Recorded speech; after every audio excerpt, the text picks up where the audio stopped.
Cool, thank you. So yes, the board presenting today the basically going to the next step, which is getting a detailed scope of the facility that we're hoping to get here. It's been a long time getting to this point. We've had a long CAG process to determine the location. I think that was confirmed by council a month or so ago. So yeah, the board are strong on let's just get it happening. Let's get this next stages underway. Questions about that were raised in the deputation. Yes. So have you spoken to the CAG group at the board? Have they been involved? Well, Robert came and gave a deputation at the last meeting, which is as mentioned here on page 207. The board spent a while discussing the deputation and decided by a vote of 6-1 that we felt as though the threshold hadn't been met for reconvening the CAG, that the mandate that they were initially tasked with has been met, and that the community board is where the decisions lie on moving forward, and that we wanted to move forward. And in terms of some of the issues that they've raised today about making sure that the community has access to the pool during the daytime as well, do you intend to meet with them about those sorts of operational issues? Yeah, I think at this point in time, the threshold hasn't been met specifically with the CAG, but I think that in the future that may occur once we get the more detailed design, once we have talked to the Ministry of Education around the location of the schools and the pool, then we'll have a lot more information. We can go back to the community and the CAG, because that's our job as elected members, is to talk with the community. So there's definitely... Sorry? You're intending to do a great deal more of that? Oh yeah, I think that's our job as elected members, is to engage with the community and represent the community.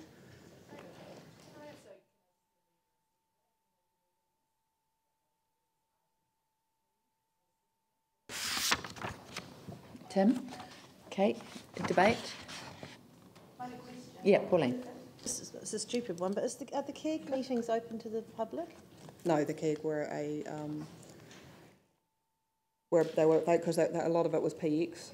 There was in our discussions around the location. The members signed a confidentiality paper form at the start of the CAG. They were members of the community, and they represented their groups, and they could go. They could feed. They were feeders back to their groups that they represented. So they were representing their groups when they were in the CAG, but it was closed to general public.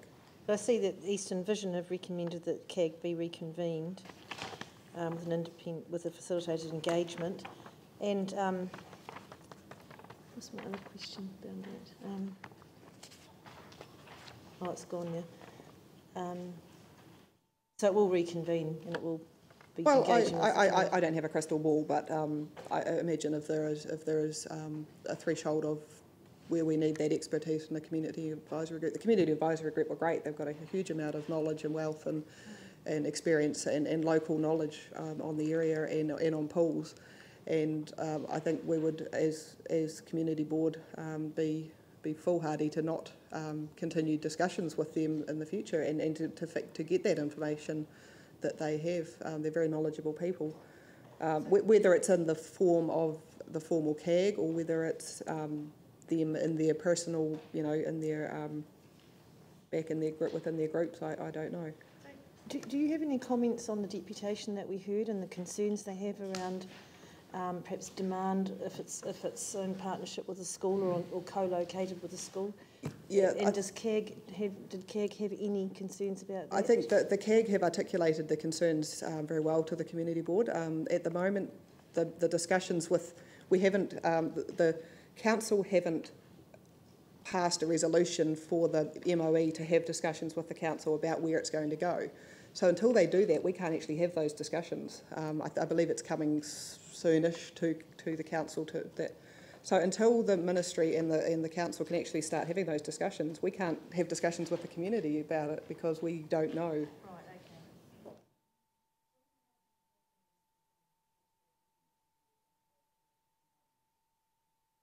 Probably. yeah, but I don't think, and I think until you guys, I was under the impression until you guys have formally said that we can engage with the MOE, we can't really. So, yeah. Was kind of hoping that we'd be. It's a question of staff really, but where's the catchment and what are the numbers of people we're expecting to use this facility? Because I find it really hard to approve a scope without seeing the kind of where the users are coming from and what the needs are. Is there any kind of more information that we can look at in that regard? Help Andrea, because it's more your area than hers.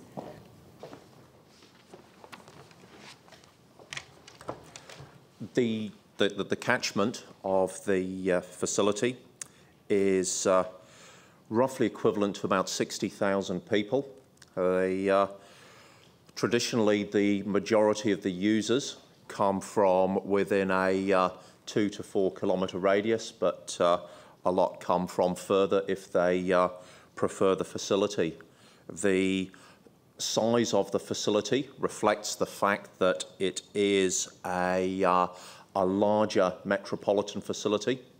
You see the catchment should be slightly larger than Jelly Park, and the facility is sized slightly larger. It's certainly a larger catchment than Graham Condon, and it's considerably bigger.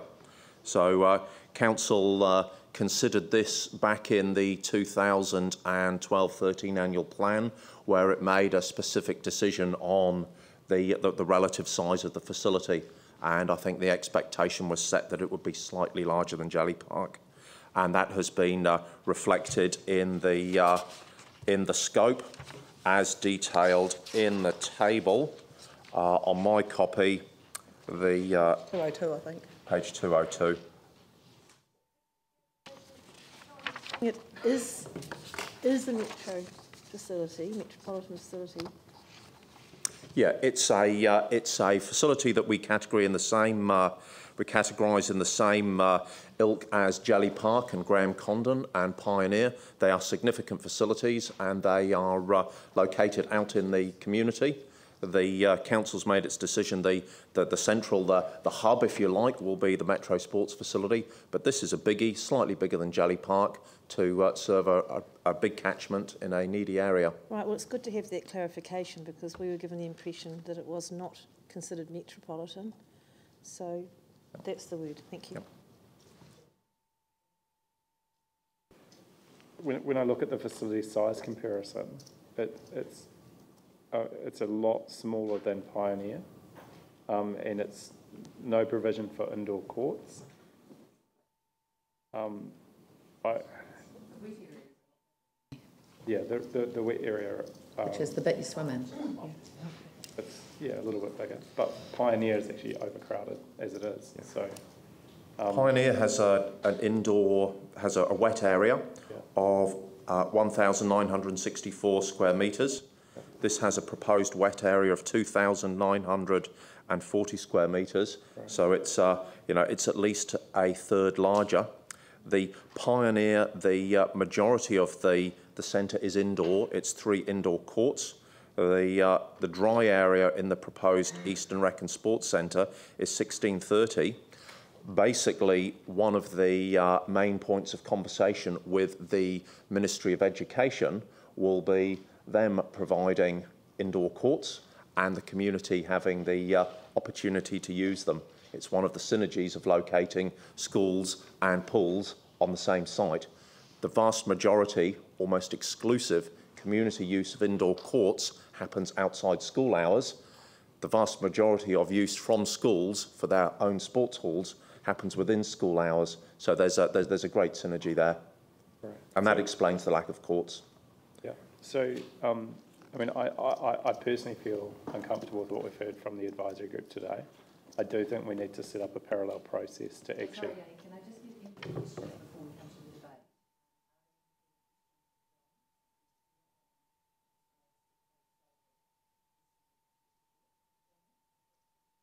Yeah, I have one, but it's actually just two, following on from that catchment one, if you don't mind.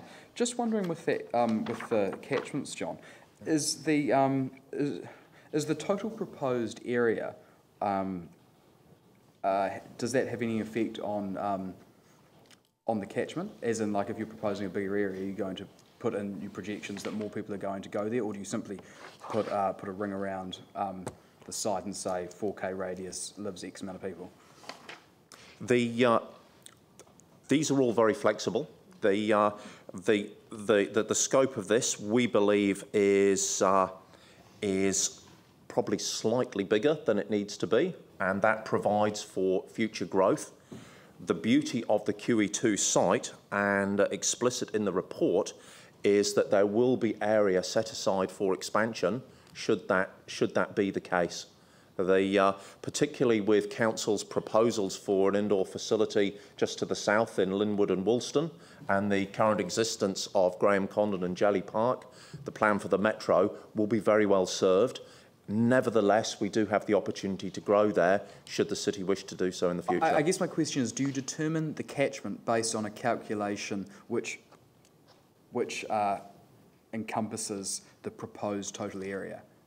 Is that the formula? Is that how the formula is calculated? Roughly, the formula, I said roughly, in the aquatic facilities plan is one of these metropolitan facilities per 60,000 head of population. Okay. And that's the rule of thumb.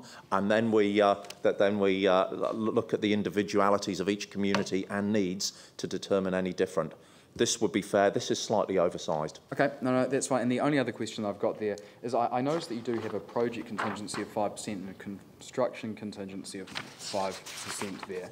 Yep. Look, in commercial land, it's no secret. Generally, you're looking at about 10% contingency for really safe, solid land, and yep. sometimes it will go above that. Is yep. that too low, considering that the land around there is potentially dicey? We got Davis Langdon to do this. We said we'd like it. We would prefer a conservative estimate. They've assured us that this is a conservative estimate.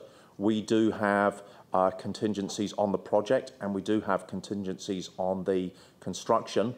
There is a whopping figure of 8% for escalation. I think with that and the natural conservativeness of Davis Langdon, we're covered. If anything, we'd hope to do a little bit more, but we're not going to vault those promises right now. All right, thanks. John, just as Pioneer's been used as so the measuring stick with the discussion, we're looking at a catchment, a radius of 2.4 k's, a catchment of 60,000 people. Yeah. Just to give an idea of comparisons, what's the catchment for Pioneer, seeing it's actually a third smaller than the proposed, than the wheat area proposed?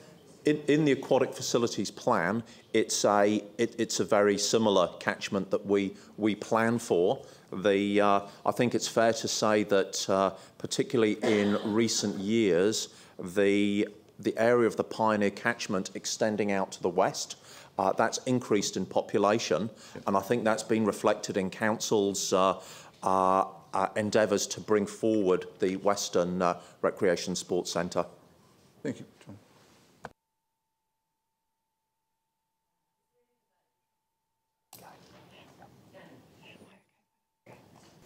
Look, I know things have kind of been happening with the Ministry of Education, and I'm a little bit concerned to see that we're going to wait another year to March 2016 for a report back. Personally, I think that's far too long. Yeah, I would, but I also think that we are missing a kind of issue that is around the scope, which is with the population growth and the closure of schools and the loss of school pools in this area, I'm really worried that the scope is actually insufficient, and I still don't believe we actually have enough robust information to really understand what the needs will be for this area. But this is a major facility for the eastern side of the city, and I'd be really concerned that we take a short-term view now because we want to get on and get it done versus thinking about actually what is the impact. For example, leaving the indoor courts to the schools really concerns me because that is quite a different change, and although it might make sense financially, it could be quite detrimental to some of the community groups who wish to get access. So we need to work through why we wouldn't do indoor courts and what safeguards we have in place for community. So how can we, I guess really, I think we do need to go back to that community advisory group, but I also think we need to have a workshop at the committee to really look at the population projections, the school issues with pools, and also try and get a bit more of a feel for what are the key things that we need in the design. And I endorse the point that was made that it's better to spend a little bit more time now. It's much more cost effective to do that before we go into the detailed design to get the scope nailed rather than later. Yeah, I think absolutely, and I'll certainly defer to the chair of that committee, but it would seem to me that what we want is that the report be referred to the to the CHED committee for a workshop on the scope. The proposed scope. Sorry, you want to finish writing that? Is that it? On the proposed scope, and also a workshop be held with the community advisory group.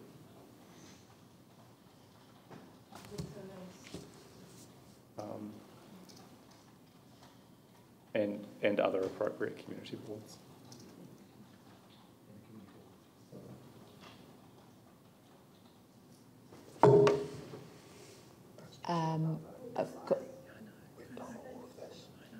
Is there a seconder for that? I'm happy to second it on the basis that the community board are involved as well. So that the report be referred to the CHED committee, which would meet for a workshop with the Burwood Pegasus Community Board. A joint workshop with the Burwood Pegasus Community Board. And to have the CAG and other interested parties there would make sense as well. I mean, I think given the wider value of this major facility for the East, and given what we've heard in the deputation, given, you know, clearly there's some way to go with the Ministry of Education, and the need to absolutely get this right, I think it would be good for the committee to have an understanding of the considerations that the CAG and the community board have been making in terms of where they've got to, so that, I mean, I certainly don't want to add any steps into the decision-making process, but what I do want is to have good understanding and oversight of where this is at, so that we can be supportive and we can continue to work together as this goes ahead. I'm still amazed at how long this takes. Isn't the CAG a representative of community groups? So why do we need other community? There was a resolution about appropriate other community boards in the initial one. No, unfortunately, when Burwood Pegasus had their meeting, it was the same time that we had a workshop at Hagley Ferrymead. So, you know, Boards is different. I'm talking yeah, about I think take groups. out community groups because you've got that through the community advisory group. Any further debate? One of the things, and you saw it, we kind of saw it in Phillipstown, that schools are the key centres for our communities. If you talk to young people, they are. So, John, I'm just wondering, with discussions with the Education Department, how solid are those moving forward? Because it seems to me a very good idea to match the two together, so the community, our ratepayers, our residents get a far better bang for their buck, and the community strengthens around the school where it should.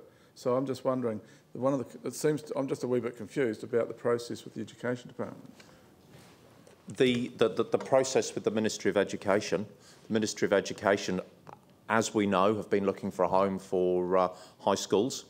They have recently confirmed that their choice is the QE2 site. The next step in the process is, as you've said, to go down and do the detail. Council needs to control exactly how those conversations are had and managed, to allow council to do that and to allow council to understand all facets of those discussions a report comes to council, I believe through the property consultancy manager, outlining all the factors, a number of options for how those discussions happen, and comes to you for sign-off before we go and do that detail. Thank you. Look, I'm happy to support the amendment and the board recommendation.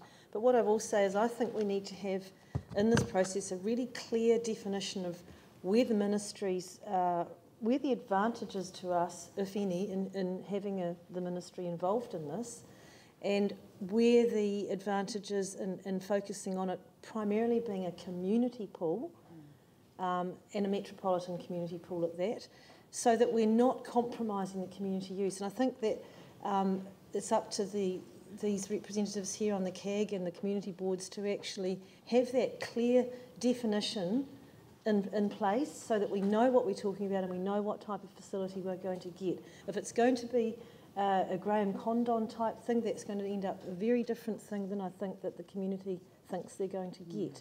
So I would support this so long as that we address that and have that clarified early on. Are you including the substantive in this as well, Vicky, or just the amendment at this? But you'd like all the debate on the whole lot? Right. Okay. All right. Well, I will support this, but in saying that, I would rather not have any hold-ups. I mean, we want speed and process. There have been enough hold-ups already, and we need to keep this ticking over. What I would say is that, for me, the dynamic that sits behind this is that there's, with what happened in that area, we kind of have to compensate the other way. So if you think of that IAP2 spectrum, this is the dynamic I'm picking up, that the community does need involvement with this. They need to be fully engaged. The door needs to be kept open. There's going to be struggle with this the whole way, and I picked this. Every step of the way there's going to be a fight, because people in the east have always had to fight for their facilities, and this is just how it is. They had to fight to get this in the first place in 1974, and this is going to be like this with QE2 anyway. The board did hear the CAG a couple of weeks ago. David, my good friend and colleague here, was particularly feisty over that. There was applause to what he said. He really pushed that any further detail on this would come back to the community board. Let's keep the door open to the community, and if we don't, they'll ensure they keep their foot in it anyway. That being said, I do support what the board have said here, and I think I will go with that workshop. I was resistant at first because I wanted to keep the whole process moving along, but if it does bring on board greater ownership, I think that's good. But let's just get this done. Yeah, it might speed it up. Can I just ask, what's the outcomes you're wanting from this workshop, and what decision-making are you delegating to the community board or the advisory group in that meeting? So our intention in proposing the workshop is that there should be, certainly from my point of view, there should be no change to the decision-making as it's already been set out, and that this shouldn't slow down the process at all. It's just, today we've heard a deputation which has raised some concerns. There are clearly some issues around timing and the Ministry of Education relationship.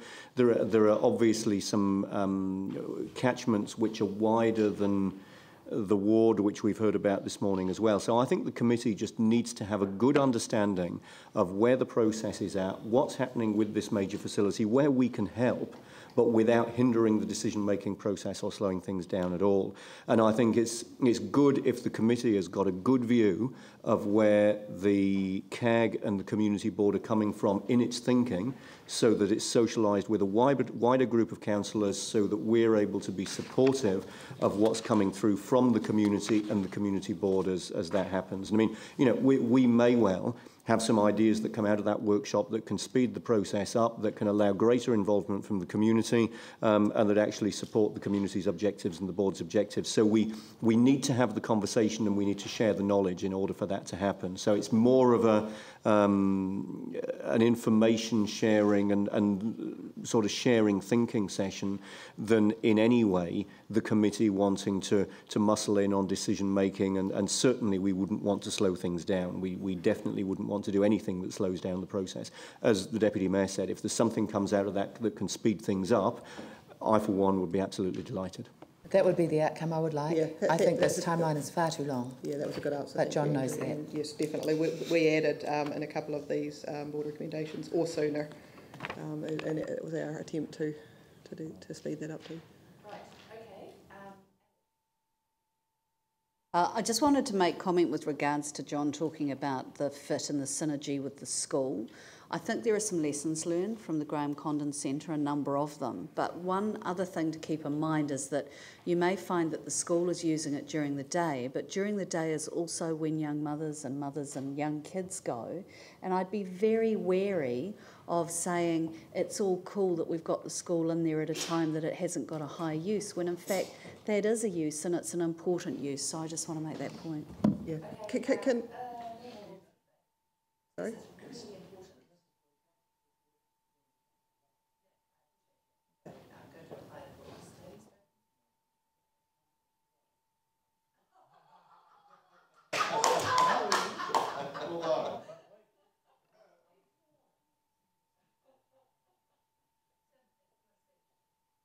Sorry. It seems a wee bit negative. The fact of the matter is, schools have been hiring pools forever and a day in the city for school sports, for swimming programs. So, in a sense, it's irrelevant whether it's a council pool in that sense with regards to when they hire these facilities for those events, they almost have exclusive use. When you look at Pioneer, which was used as an example before, after school programs, it's absolutely chocker. There are things that happen during the day. So these things, these marriages, if you like, between the education department and the council can certainly work and work extremely well. But that's the next step. And I'm only going to support this because I hope that those that are involved in it will speed the process, because this needs to happen and I'd love to see it happen as soon as possible. But it just seems a bit of negative, but it's really positive. This has been happening forever and a day with schools using public facilities. Just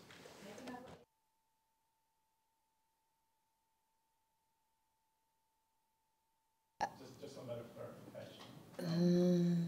Well, it was just that I know this is with the Burwood Pegasus Community Board, but I did ask that maybe the Hagley Freeman Community Board could be invited. But I don't know that Andrew was going to second that, were you?